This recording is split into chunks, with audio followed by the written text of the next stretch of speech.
العالمين وصلى الله على سيدنا محمد طه الأمين وعلى آله وصحابته الطيبين الطاهرين ومن اتبعهم بإحسان إلى يوم الدين. اللهم لا سهل إلا ما جعلته سهلا وأنت تجعل الحزن يا حي يا قيوم إذا شئت سهلا. اللهم علمنا ما ينفعنا وانفعنا بما علمتنا وزدنا علما ونعوذ بك من حال أهل النار. اللهم ارزقنا الإخلاص في النية والقول والعمل. Alhamdulillah, di malam hari yang berbahagia ini Allah Subhanahu wa taala memberikan kepada kita berbagai macam kenikmatan, terutama nikmat iman dan Islam. Patut kita syukuri segala bentuk kenikmatan yang Allah berikan kepada kita dengan tidak menjadikan kenikmatan tersebut di dalam bermaksiat kepada Allah.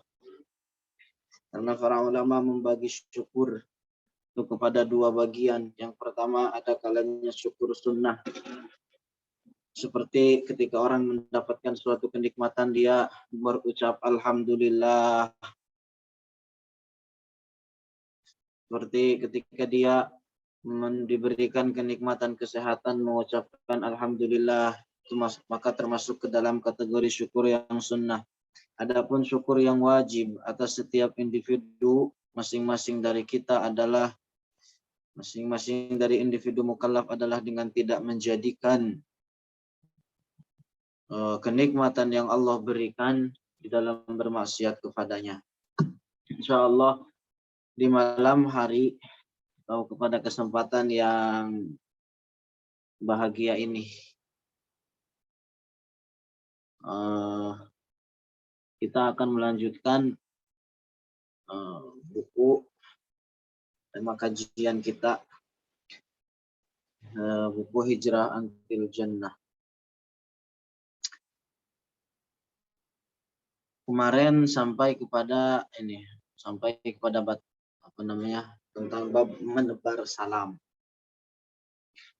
Bismillahirrahmanirrahim. Menebar salam. Di dalam Al-Quran Allah Subhanahu wa ta'ala berfirman, wa idza huyyitum bi tahiyyatin fahayyu bi ahsana minha aw rudduha innallaha kana ala kulli syai'in hasiba. Dan apabila kamu dihormati dengan salam, maka balaslah penghormatan itu dengan yang lebih baik. Balaslah penghormatan salam itu dengan yang sepadan. Sungguh Allah Ta'ala memperhitungkan segala sesuatu. Pertama perlu diketahui bahwa salam itu merupakan penghormatan di dalam Islam. Maka dengan demikian ada beberapa perkara yang perlu diperhatikan ketika seseorang mengucapkan salam. Dan begitu juga ada beberapa perkara yang harus diperhatikan ketika seseorang menjawab salam.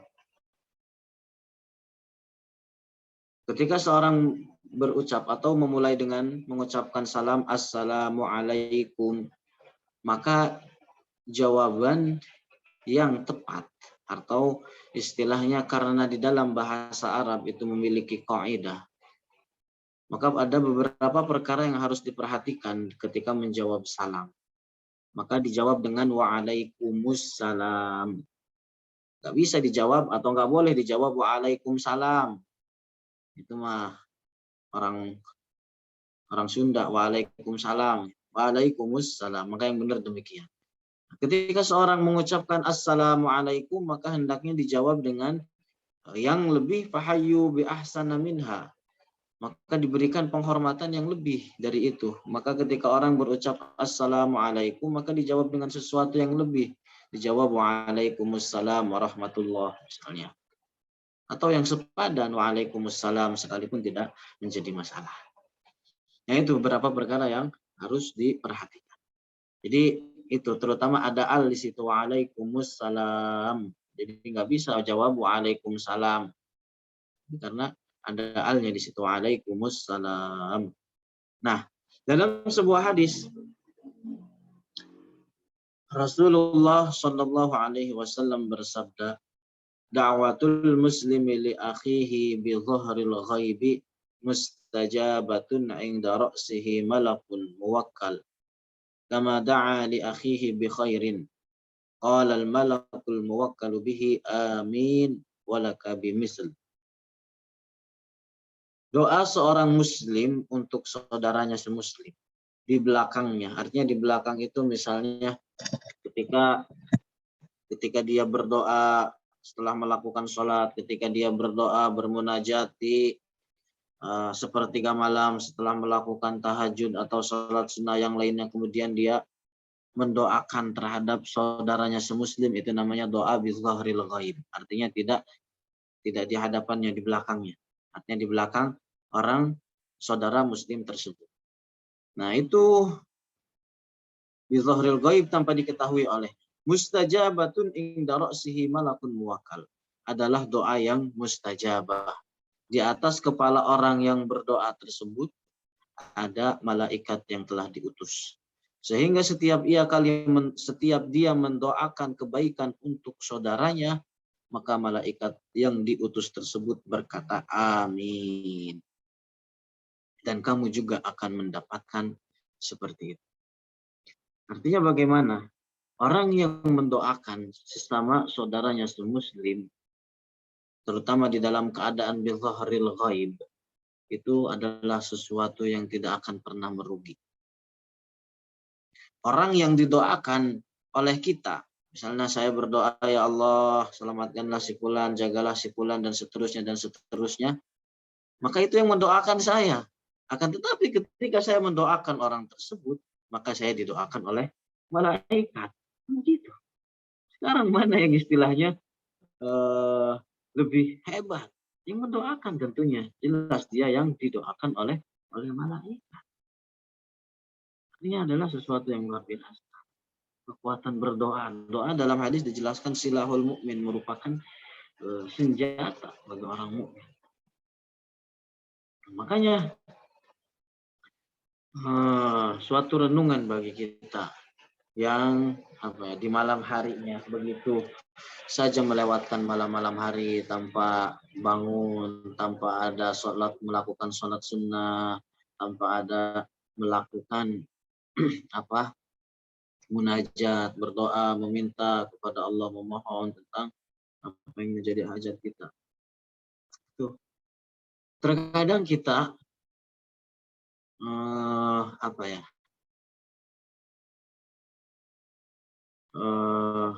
merasa tercukupkan dengan sesuatu yang wajib dan meninggalkan sesuatu yang diharamkan. Itu bagus. Ketika seorang benar-benar menjalankan kewajiban dan benar-benar meninggalkan sesuatu yang diharamkan, itu dirasa sudah cukup. Itu sangat bagus, sesuatu yang dituntut dari masing-masing kita. Karena itulah definisi dari takwa. Akan tetapi ketika seseorang benar-benar telah menjalankan hal ini, ditambah dengan meskipun satu amalan sunnah, ditambah dengan bumbu-bumbu suatu amalan-amalan sunnah, akan terasa lebih indah. Meskipun perbuatan sunnah tersebut satu macam saja, satu perbuatan saja, satu ketaatan saja. Yang jelas atau yang penting adalah amalan tersebut bagaimana dimudawamahkan, bagaimana diistiqomahkan, terus dijaga. Meskipun satu perbuatan sunnah. Karena inilah di antara jalan seseorang menuju wilayah. Jadinya mereka yang istiqomah di dalam menjalankan kewajiban dan menjauhi setiap apa yang diharamkan, serta dia kontinuitas menjalankan suatu perbuatan sunnah meskipun itu adalah satu perbuatan sunnah saja, satu macam perbuatan sunnah saja. Nah, artinya dalam hadis ini mengajarkan kepada kita untuk sama-sama mendoakan sesama saudaranya semuslim. Terkadang kalau apa ya, ketika saya ya, istilahnya sering berinteraksi dengan Syekh, ketika misalnya udah pengen apa ya, istilahnya pengen pamit begitulah bahasanya, pengen izin bentar ke belakang, suka nanya, Syekh turidu syai'an ba'du, misalnya ada sesuatu yang lain gak yang bisa saya bantu, ada sesuatu yang lain gak yang diminta. Jawabnya saya terkadang kalau tidak ada apa-apa beliau minta doa, jawabnya begitu, doa. Dan begitu juga ketika misalnya sebaliknya, ketika nanya kepada kita, Syekh tuh, Syekh siapapun, ada yang bisa dibantu, ada yang minta sesuatu nggak yang bisa dibantu. Saya jawab tidak, saya mengatakan tidak, kemudian saya minta doa, masnya langsung didoakan. Itu diantara apa ya, yang saya perhatikan ketika sering berinteraksi atau bersosialisasi, bergaul dengan para masyayikh, itu diantara yang hebat itu di situ. Artinya ketika minta doa itu langsung didoakan. Turidu syai'an, doa. Saya jawab begitu, artinya langsung didoakan apapun itu, barakallahu fiik, ahsanallahu ilaik, dan seterusnya. Nah, tapi di dalam hadis ini mengajarkan lebih lagi bahwa ketika seseorang mendoakan sesama saudaranya semuslim bi dhahril ghaib, maka hal itu diaminkan oleh malaikat akan orang yang mendoakan tadi. Artinya orang yang mendoakan sesamanya, mendoakan saudaranya sesama muslim, didoakan hal yang serupa dan diamini oleh malaikat. Terus dalam hadis lain, Rasulullah suatu ketika ditanya tentang seorang muslim yang baik. Beliau menjawab, ang tut'imat ta'am wa taqra as-salam ala man arafta wa man lam ta'rif. Apabila engkau memberikan makanan. Jadi seorang muslim yang baik adalah mereka yang memberikan makanan terhadap orang-orang yang membutuhkan. Dan mereka yang menebar salam terhadap semua orang, baik kepada orang yang engkau kenal ataupun kepada orang yang tidak dikenal. Assalamualaikum. Betapa indah kalimat yang baik ini ketika diucapkan seseorang saat dia berjumpa saudaranya semuslim. Kalimat yang menandakan keselamatan, kebaikan, kesejahteraan bagi kedua belah pihak. Karena itu, memulai mengucapkan salam hukumnya sunnah. Tidak ada perbedaan pendapat di kalangan para ulama.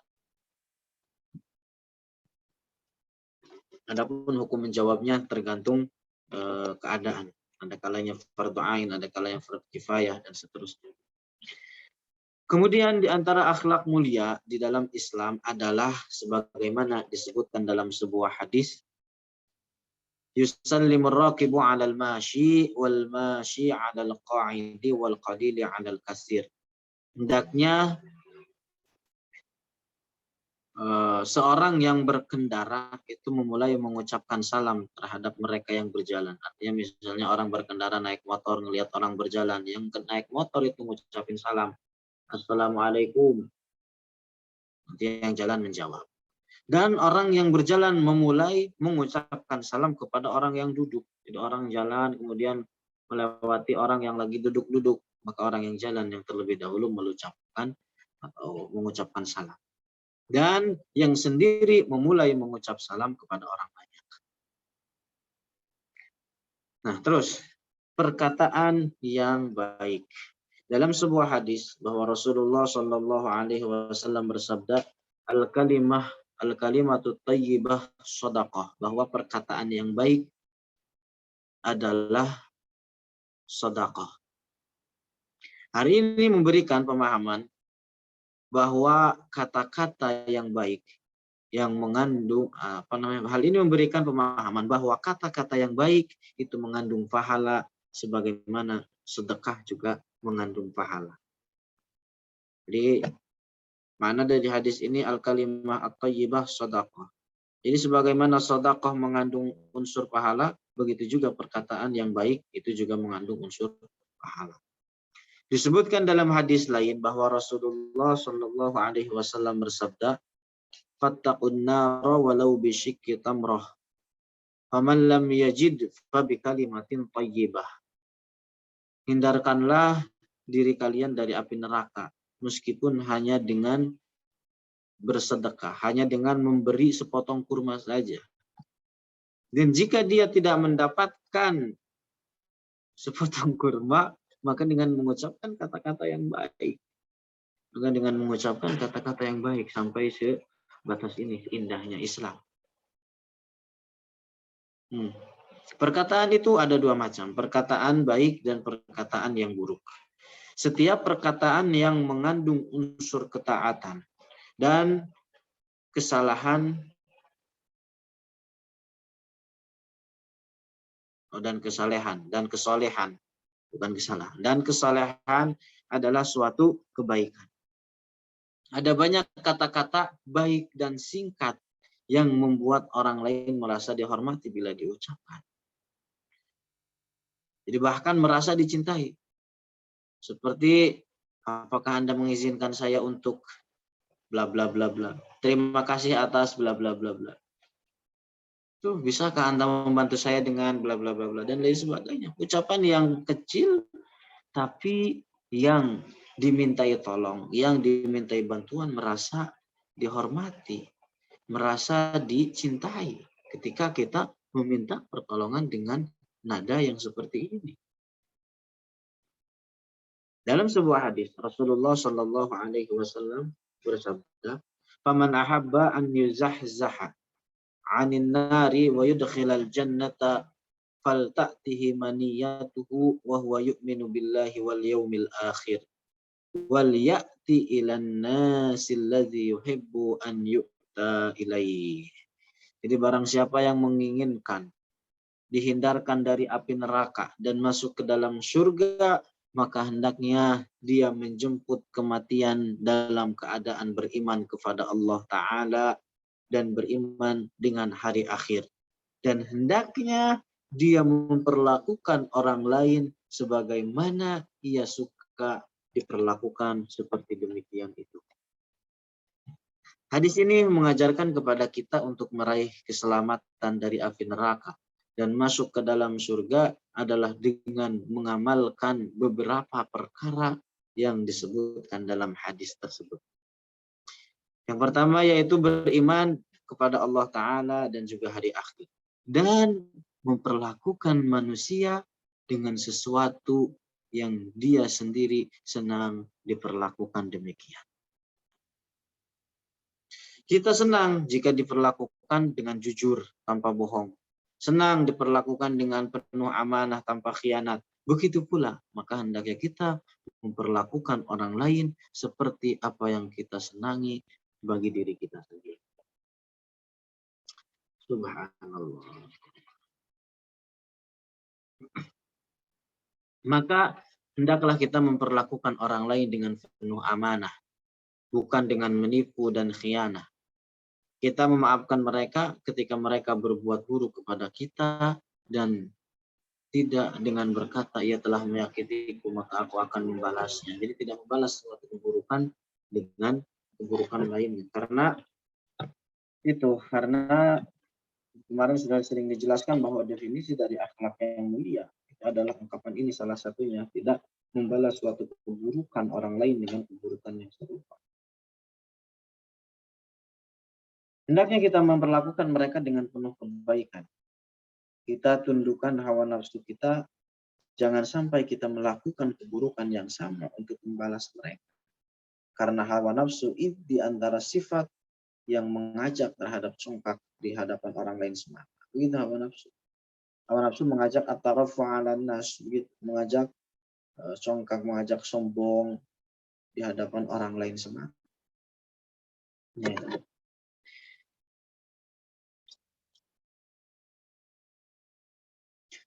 Orang yang berharap meraih keselamatan di akhirat, maka hendaknya dia tidak menuruti hawa nafsunya.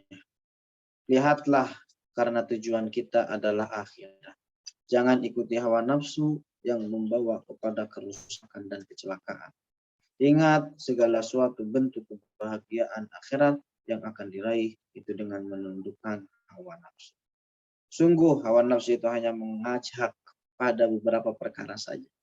Memenuhi syahwat perut, syahwat bawah perut, dan syahwat ingin memandang atau ingin dipandang tinggi oleh orang lain. Tentu semua ini adalah merupakan perkara yang hina. Begitu sebagian orang di zaman sekarang hidupnya penuh dengan nafsu, terlalu ta'aluk dengan dunia, rute hidupnya membosankan. Sebagian mereka yang hanya rute hidupnya puncak kantor restoran, begitu terus rute hidup yang membosankan. Rute hidup yang membosankan. Ketika pergi ke restoran atau rumah makan lainnya, hawa nafsu itu mengajak untuk memenuhi nafsu perut belaka. Jadi pesan makanan satu meja penuh, terkadang begitu nafsu. Satu meja penuh, padahal dia tahu bahwa itu semua tidak akan bisa dia makan. Padahal dia sadar, logikanya bersadar demikian bahwa makanan yang dia pesan itu nggak akan bisa dia makan seluruhnya. Paling yang dimakan, yang bisa dimakan seseorang, 1 piring, 2 piring. Nah, gitu.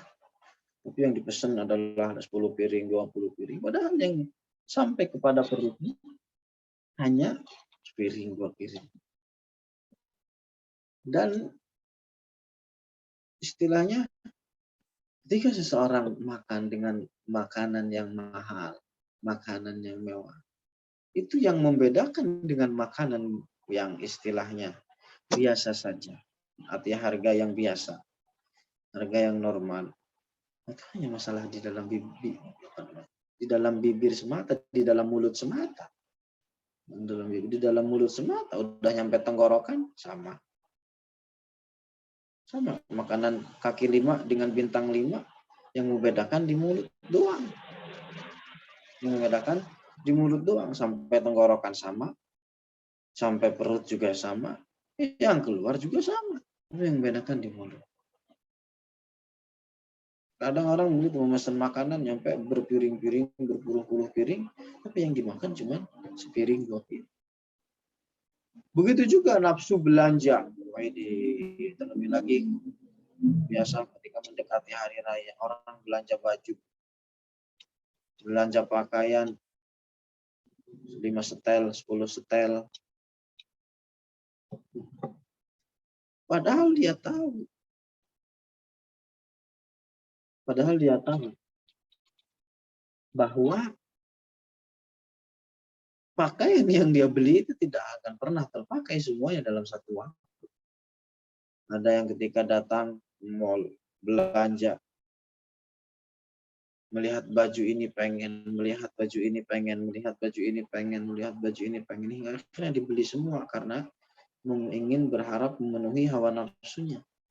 Padahal dia sadar bahwa pakaian yang dia beli itu tidak akan pernah dia pakai seluruhnya dalam satu waktu. Gak mungkin orang memakai sehari 5 pakaian, pakaian 5 lapis langsung. Jadi ketahuan orang lain. Begitu hawa nafsu. Mengajar hanya kepada congkak di hadapan orang lain. Mengharap orang lain memuji dirinya dengan pandangan terhormat, dengan pandangan tinggi agar dihormati, dihormati orang lain. Itu. Al-Imam apa ini?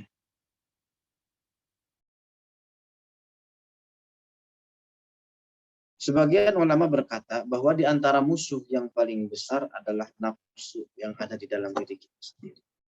Artinya musuh kita itu tidak hanya berbentuk syaitan saja, namun juga hawa nafsu yang ada di dalam tubuh kita sendiri. Nasihat, makanya di antara nasihat yang sering saya bilang adalah di antaranya tarkut tana'um. Tarkut tana'um.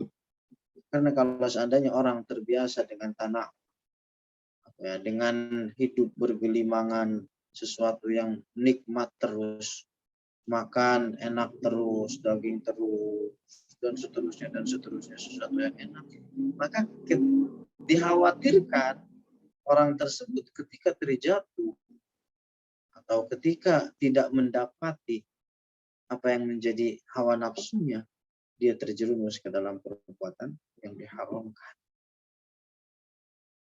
Dia terjerumus ke dalam sesuatu yang diharamkan. Makanya di antara nasihat yang sering bilang kalau disampaikan oleh saya adalah tarkut tanah, meninggalkan tanah. Sebagian ulama lainnya menceritakan tentang seorang wali Allah ketika ditanya apa yang menyebabkan Anda bisa terbang. Lalu wali tersebut menjawab adalah dengan mengalahkan hawa nafsu. Al-Imam As-Sajjad, Ali ibn Al-Husain Zainal Abidin, yang dikenal dengan sebutan As-Sajjad, seorang ahli ibadah, banyak sujud kepada Allah. Nah ini sebab karena beliau dilakobin dengan As-Sajjad karena beliau banyak ibadah, banyak bersujud, banyak sholat, banyak bersujud kepada Allah. Adalah seorang yang sangat tampan wajahnya, baik budi pekertinya, seorang yang sangat dermawan. Karena sangat dermawannya, seringkali beliau memberi hadiah kepada orang lain lebih banyak daripada pemberian para raja. Artinya beliau bukan seorang raja, ada raja di sana, tapi pemberian beliau, hadiah beliau yang diberikan terhadap orang lain terkadang mengalahkan apa yang diberikan seorang raja. Suatu waktu beliau dicaci seseorang di hadapannya, namun beliau memilih diam, tidak membalas. Hingga orang yang mencaci itu sendiri berkata kepada beliau, "Hai, cacian yang aku lontarkan itu untuk dirimu." Ternyata Imam As-Sajjad hanya menjawab, "Dan aku telah meridhoimu." Artinya kalau orang yang mencaci itu mengatakan bahwa cacian yang saya lontarkan, saya keluarkan itu buat kamu. Kemudian Imam As-Sajjad mengatakan, "Saya telah ridho. Saya telah ridho akan hal itu." Maksudnya beliau sengaja diam dan tidak melakukan apa yang telah dilakukan orang tersebut kepadanya. Hingga akhirnya orang itu menyesali atas apa yang telah diperbuat.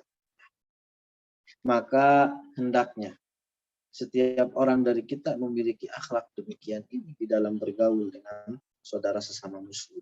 Penuh dengan kasih sayang dan saling memaafkan. Kemudian di antara bentuk akhlak yang mulia adalah memaafkan orang lain yang telah berbuat zalim kepada kita. Ketika ada orang lain yang mencaci kita dengan suatu aib yang tidak dia ketahui keberadaannya dari diri kita, maka janganlah kita balas mencacinya dengan menyebutkan aib yang kita ketahui dari dirinya. Sesungguhnya Rasulullah diutus untuk menyempurnakan akhlak manusia. Dan Sayyidah Aisyah ketika ditanya tentang akhlak Rasulullah, beliau menjawab, akhlak dan budi pekerti Rasulullah adalah Al-Quran. Artinya, barang siapa yang ingin mengenal akhlak mulia Rasulullah, maka hendaknya dia membaca Al-Quran dan memahami akan hal itu, memahami Al-Quran. Nah, dan di antara akhlak mulia yang dijelaskan di dalam Al-Quran adalah al-amru bil ma'ruf wan nahyi 'anil munkar. Sabar ketika disakiti dan tidak membalas terhadap suatu keburukan yang diperbuat orang lain terhadap kita. Diriwayatkan bahwa Rasulullah berada di antara dua orang tetangga yang buruk akhlaknya, kemarin sudah dijelaskan. Yang pertama adalah Uqbah ibn Abi Mu'ayyid dan Abu Lahab.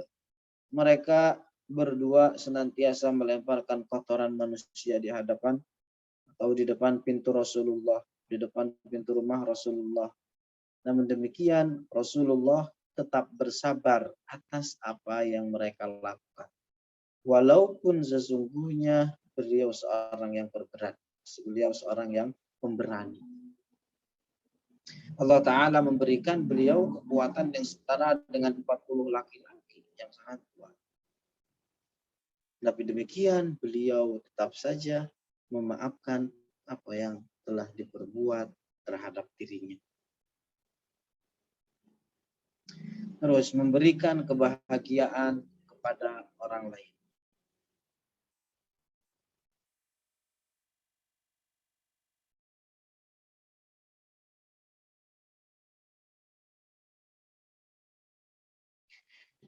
Perhatikan diri kita.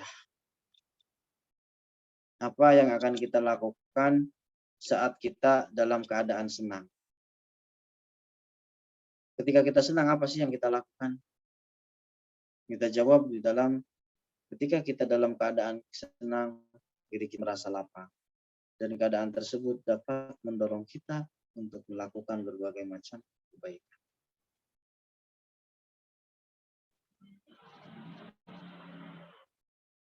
Keadaan ini tentu berbeda bila yang terjadi adalah sebaliknya.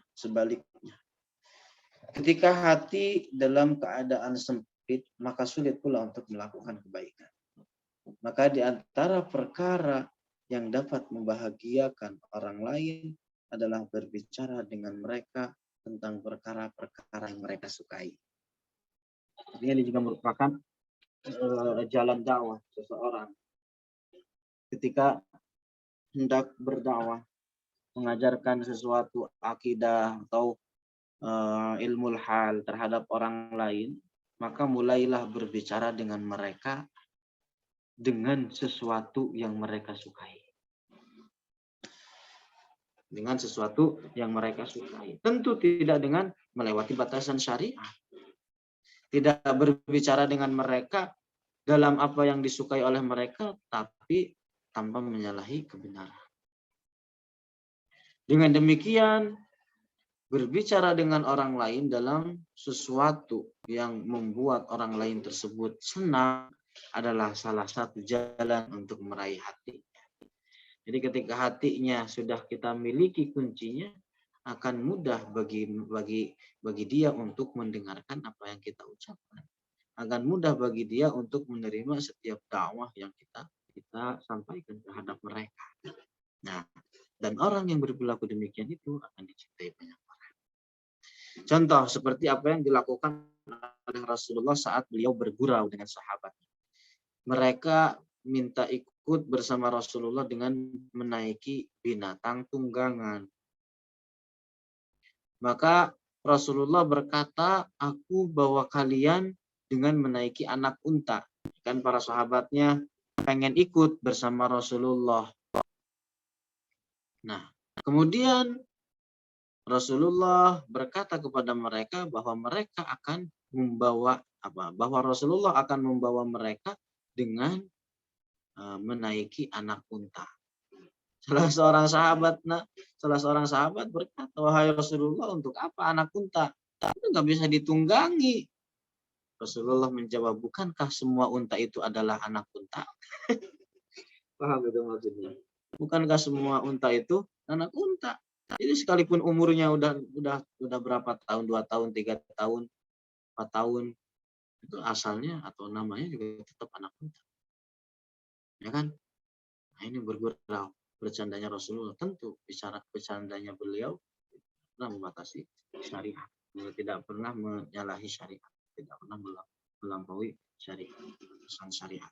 Nah, dalam bergurau Rasulullah tidak pernah bohong, yang juga tidak ada unsur menyakiti orang lain, sehingga para sahabat berkata, engkau hanya bergurau dengan kami. Maka Rasulullah berkata, kita semua bergurau, tapi tidak pernah mengatakan kecuali sesuatu yang benar.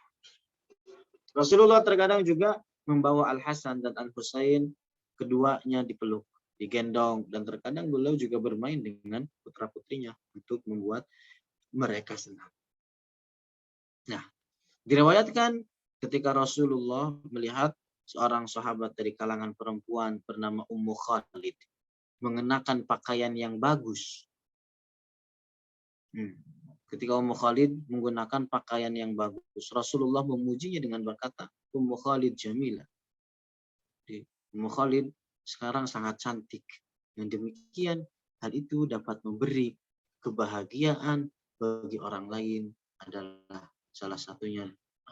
Dengan demikian, hal ini bisa memberikan kebahagiaan terhadap orang lain. Dan dengan demikian adalah salah satu jalan untuk meraih kecintaan mereka. Ini apa? Kalau memberikan kesenangan terhadap orang lain.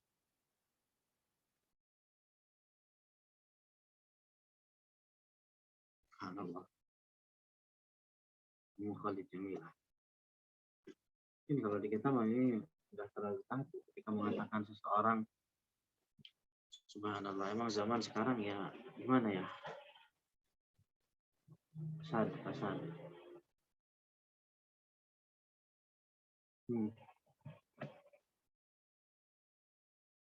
Allah Subhanahu wa taala alam. Ada yang ditanyakan?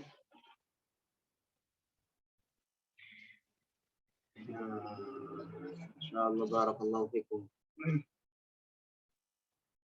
Kalau tidak ada ditanyakan mungkin cukupkan sampai di sini.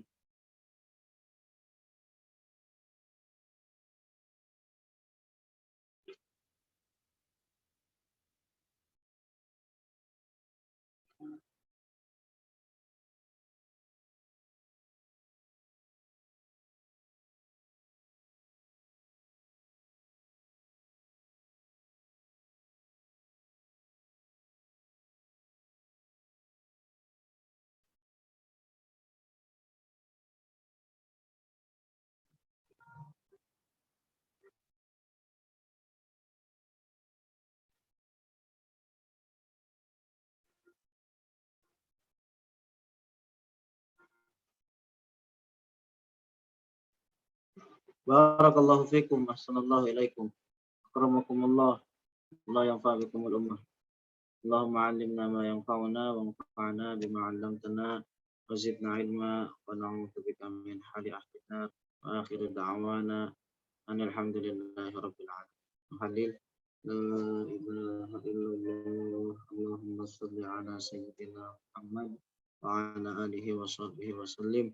Rabbi ighfirli wa liwalidayya wa lil mu'minina wal mu'minat. Alhamdulillahi rabbil alamin.